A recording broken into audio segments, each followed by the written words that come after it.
नमस्कार दोस्तों।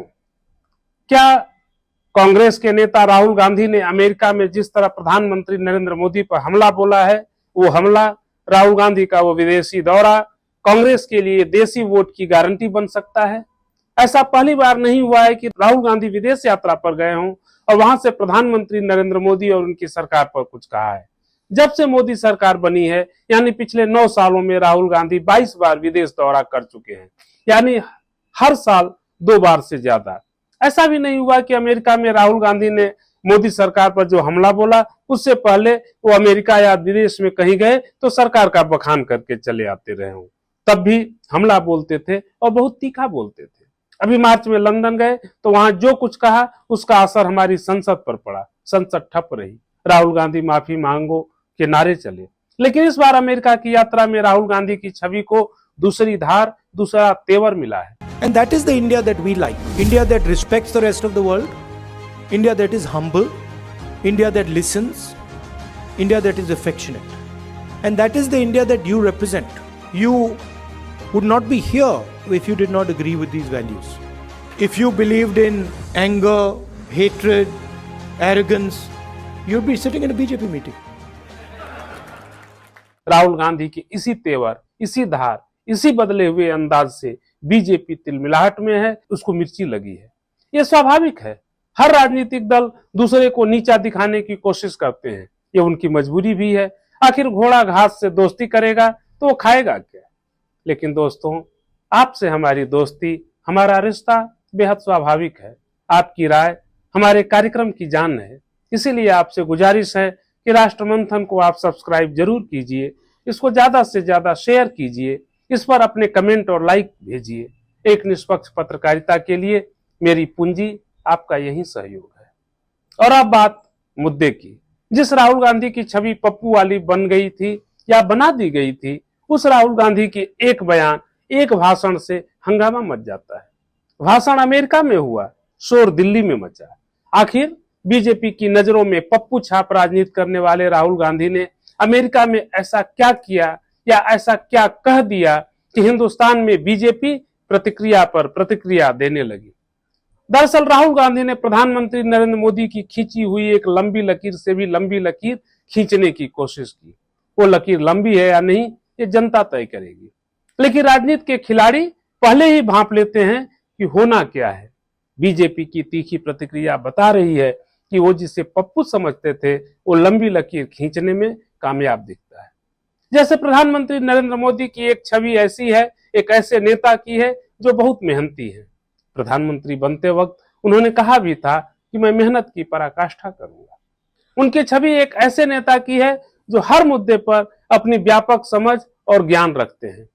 उनकी छवि एक ऐसे नेता की है जो किसी मसले के उस पहलू को ढूंढ लेते हैं जिसे सामान्य बुद्धि का आदमी नहीं ढूंढ पाता। हालांकि इसमें कई बार किरकिरी भी होती है। कई बार ऐसे बयान उनके आए जैसे बादलों में छुपी चीज को रडार नहीं ढूंढ पाती है, A+B का होल स्क्वायर जैसी चीजें, जिसमें 2AB एक्स्ट्रा मिल जाता है जैसे।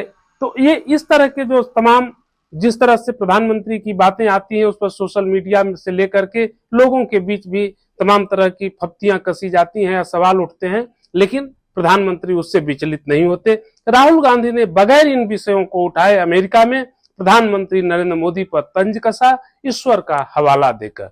राहुल गांधी ने कहा कि अगर प्रधानमंत्री नरेंद्र मोदी ईश्वर के साथ बैठते तो वे ईश्वर को भी समझा देते कि देखो ब्रह्मांड कैसे काम करता है।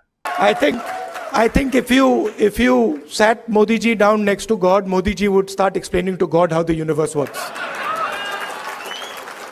Right? Yes, and God would get confused that what have I created? ये प्रधानमंत्री की विनम्रता है कि वो खुद को बीजेपी का साधारण कार्यकर्ता मानते हैं, लेकिन बीजेपी इसे नहीं मानती। वो मानती है और ये सही मानती है कि मोदी हैं तो आज बीजेपी के लिए सत्ता का शिखर हासिल है। अब उसी मोदी को राहुल गांधी ने चुटकी में उड़ाने की कोशिश की कि अजीत साहब उनकी छोड़िए, वो तो ईश्वर से भी ज्यादा जानते हैं। ये तंज बीजेपी को चुभ गई। और इस तंज के साथ ही राहुल ने एक लंबी लकीर खींचने की कोशिश की कि प्रधानमंत्री नरेंद्र मोदी अतिरेक में रहते हैं, जबकि राहुल गांधी सामान्य आदमी की तरह रहते हैं। वो सामान्य आदमी की तरह हैं या नहीं, इसकी विवेचना कांग्रेस और बीजेपी अपनी तरह से अलग अलग करेंगे।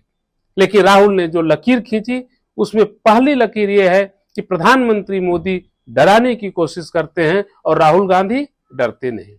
प्रधानमंत्री मोदी भावनात्मक मुद्दों को राष्ट्रवाद से जोड़कर सांप्रदायिकता की तरफ मोड़ देते हैं और राहुल गांधी जन कल्याणकारी नीतियों और धर्मनिरपेक्षता की नीति पर काम करते हैं। ये एक लकीर खींचने की राहुल ने कोशिश की और राहुल ने ये लकीर खींचने की भी कोशिश की कि प्रधानमंत्री मोदी ने देश को नफरत का बाजार बना दिया है और उस बाजार में राहुल ने मोहब्बत की एक दुकान खोल रखी है। Best way for me to explain that, नफरत के बाजार में मोहब्बत की दुकान। You cannot cut hatred with hatred. You can only cut hatred with love and affection. ये बात भारत जोड़ो यात्रा के समय से राहुल गांधी कहते आ रहे हैं। अमेरिका में कोई पहली बार नहीं कहा। और हाँ, राहुल ने दूसरे विपक्ष और धर्मनिरपेक्ष दलों की तुलना में ये दिखाने की कोशिश की है कि धर्मनिरपेक्षता उनके लिए सिर्फ नारा नहीं है। आज जब कमोबेश सारे राजनीतिक दल हिंदू तुष्टीकरण पर लगे हुए हैं, पहले मुस्लिम तुष्टीकरण की बात होती थी, तो उस वक्त राहुल गांधी ने एक ऐसी ध्वनि देने की कोशिश की है कि वो जातियों धर्मों के नाम पर भेदभाव की राजनीति के हामी हरगिज नहीं है। और ऐसा बताते हुए वे कांग्रेस की पुरानी सरकारों पर भी हमला बोलते हैं। जैसे कि उन्होंने कहा कि मुसलमानों के साथ आज जो कुछ हो रहा है यही 80 के दशक में उत्तर प्रदेश में दलितों के साथ भी हुआ था। जब वे 80 के दशक की बात कर रहे थे और यूपी की बात कर रहे थे, तो उस समय यूपी में कांग्रेस की सरकार थी और केंद्र में भी कांग्रेस की ही सरकार थी। 5 साल उनकी दादी और 5 साल उनके प्रधानमंत्री देश के प्रधानमंत्री थे। बावजूद इसके राहुल गांधी अगर एक सच का सामना कर रहे हैं तो सड़ी गली परंपराओं और झूठ पर आधारित राजनीति के विसर्जन के लिए ये एक शुभ संकेत है। आप देखिए कि राहुल सवालों का 4 हंटर अगर पीएम मोदी और बीजेपी की तरफ चलाते हैं तो 1 हंटर उनकी अपनी पीठ पर भी पड़ती है। ऐसा नहीं है कि राहुल पहली बार विदेशी धरती से प्रधानमंत्री मोदी पर हमला बोल रहे हैं, पहले भी ऐसा कर चुके हैं, लेकिन इस बार का हमला थोड़ा अलग है। राहुल का कॉन्फिडेंस थोड़ा अलग है। ये अलग इसलिए है कि भारत जोड़ो यात्रा में कन्याकुमारी से कश्मीर तक भारत को अपने कदमों से वे नाप चुके हैं। इन कदमों की आहट कर्नाटक में कांग्रेस की जीत और उसके जश्न की गड़गड़ाहट के रूप में देश सुन चुका है। ये यात्रा थोड़ी अलग इसलिए भी थी कि राहुल गांधी ने कांग्रेस को परिवारवाद के चंगुल से उसी दौरान बाहर निकाला। राहुल गांधी चाहते तो अध्यक्ष बन सकते थे, लेकिन मल्लिकार्जुन खड़गे जैसे दलित नेता का कांग्रेस का अध्यक्ष बनना जमाने बाद कांग्रेस में बड़े बदलाव की सुगबुगाहट है। राहुल का आत्मविश्वास इस बात से बढ़ा हुआ है कि उनको लगता है कि कर्नाटक वाली जीत को वे मध्य प्रदेश में भी दोहरा देंगे। ऐसे में दोस्तों बीजेपी का परेशान होना स्वाभाविक है, लेकिन दोस्तों विदेश में कुछ ऐसा कहना कि देश में सरकारी पार्टी को मिर्ची लग जाए, वो कहना जीत की गारंटी हो, ये जरूरी नहीं। राहुल गांधी कई बार विदेश जा चुके हैं। वहां विश्वविद्यालयों में बड़े बड़े संस्थानों में उन्होंने बौद्धिक भाषण दिए हैं। उन भाषणों में सरकार पर किए हमले से बीजेपी पहले भी तिलमिलाई है, लेकिन जब जमीन पर वोट का सवाल आया तो बीजेपी बाजी मार ले गई। 2019 के चुनाव से पहले भी राहुल विदेश गए। 2018 में कांग्रेस ने छत्तीसगढ़, मध्य प्रदेश, राजस्थान में शानदार जीत हासिल की थी, लेकिन 6 महीने बाद लोकसभा के चुनाव में कांग्रेस धुल गई। इस आधार पर देखिए तो बीजेपी को खुश होना चाहिए कि राहुल गांधी चाहे जितना भाषण दे लें, आएगा तो मोदी ही।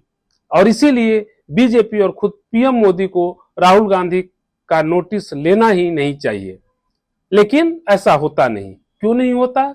ऐसा इसलिए नहीं होता कि बीजेपी जानती है कि ये चुनाव अगर मोदी बनाम राहुल गांधी होगा तो मोदी बाजी जीत जाएंगे, लेकिन ये चुनाव मोदी बनाम विपक्षी एकता होगा तो मुश्किल हो सकती है। बड़ी बड़ी प्रचंड बहुमतों वाली सरकार एक नेता में नहीं बल्कि विपक्ष की सामूहिक चेतना में हारती है।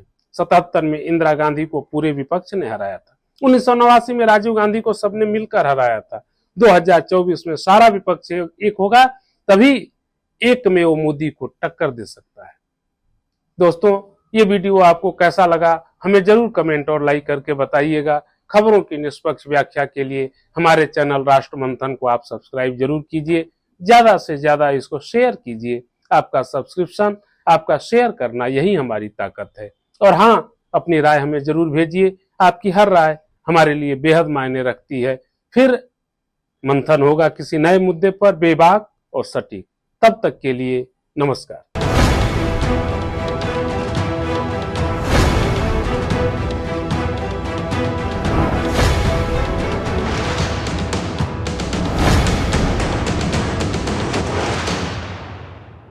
सत्य हिंदी का ऐप डाउनलोड करें गूगल प्ले स्टोर पर।